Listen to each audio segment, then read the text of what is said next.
So I got a new thing to try, but as I was trying it out here, I'm like, well, you know, making sure it's just right with a couple of batteries, right?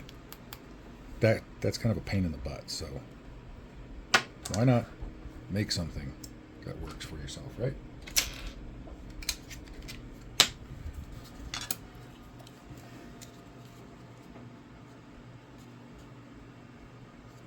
Just a battery box so that way I can test things.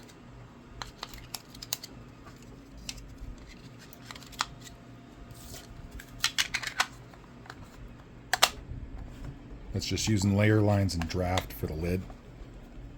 That way it doesn't fall off.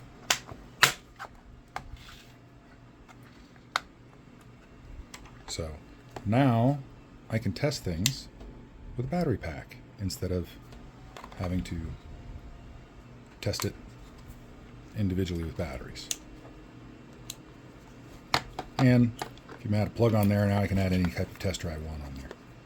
I might make a bigger one or something, but nice enough to be able to hold. Lid stays on.